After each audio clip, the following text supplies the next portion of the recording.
Who are you? It's a simple question, but the answer is anything but simple. Most of us define ourselves by our thoughts, our feelings, our memories, and our roles in life. I am a teacher. I am a parent. I am successful. I am a failure. These identities feel real, but are they really who you are? Or are they just constructs of the mind, stories you've been telling yourself for years? In this episode, we'll explore the difference between the ego and the self, and how to untangle your true identity from the thoughts that cloud it. Let's start with the ego.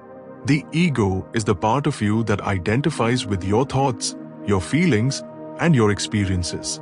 It's the voice in your head that says, "This is me. This is who I am." The ego thrives on labels and definitions.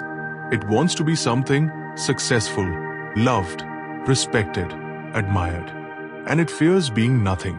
This is why the ego is so attached to your thoughts. It uses them to create a sense of identity, a sense of self. But here's the question, is this identity real? Or is it just an illusion? Think about it. Your thoughts are constantly changing. One moment, you're happy. The next, you're sad.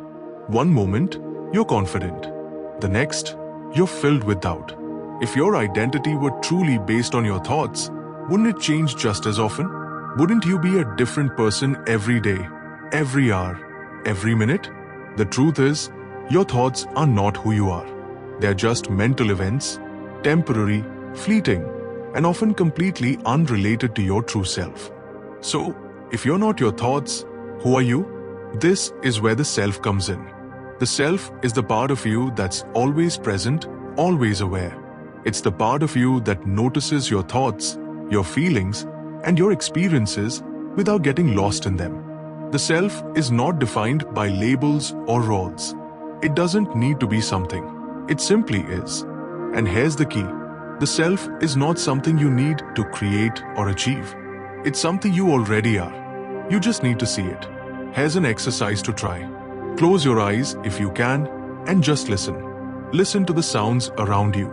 The hum of the air conditioner, the chirping of birds, the distant noise of traffic. Now, shift your attention to your breath. Feel the air moving in and out of your body. Notice the rise and fall of your chest. And as you do this, notice something else, the thoughts that arise. Don't engage with them. Don't try to push them away. Just notice them.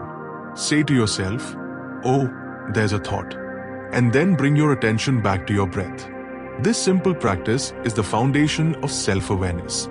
It's the art of observing your thoughts without getting caught in them. And the more you do it, the more you'll realize something extraordinary. You are not your thoughts. You are the self. You are the awareness behind the thinking. And in that awareness, you'll find a sense of peace and freedom that's beyond words. Now, let's go deeper. The ego isn't just a collection of thoughts. It's also a collection of mental images. A story you tell yourself about who you are. I am successful. I am a failure. I am loved. I am alone. These images feel real, but are they? Or are they just interpretations? Stories your mind is creating based on past experiences, fears, and assumptions? The truth is, these images are not who you are. They are not your identity. They are just mental habits, old, worn-out narratives that no longer serve you. And the moment you see this, you can begin to let them go. Here's another exercise.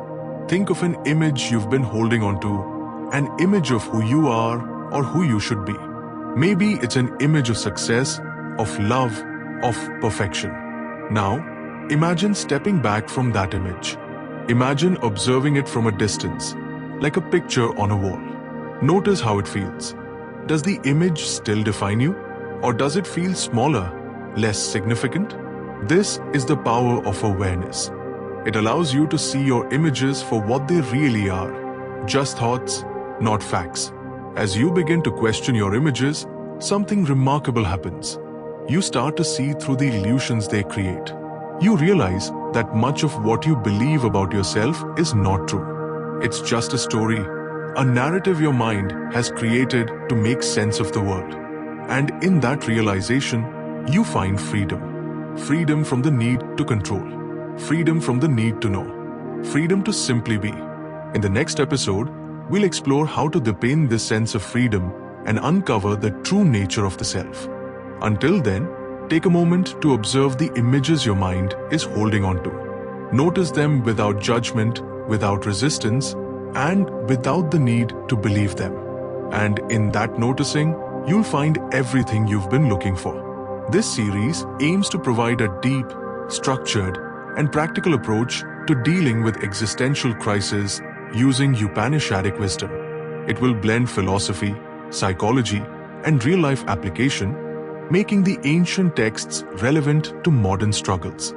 Your friend, philosopher, and guide, Dr. Surendra.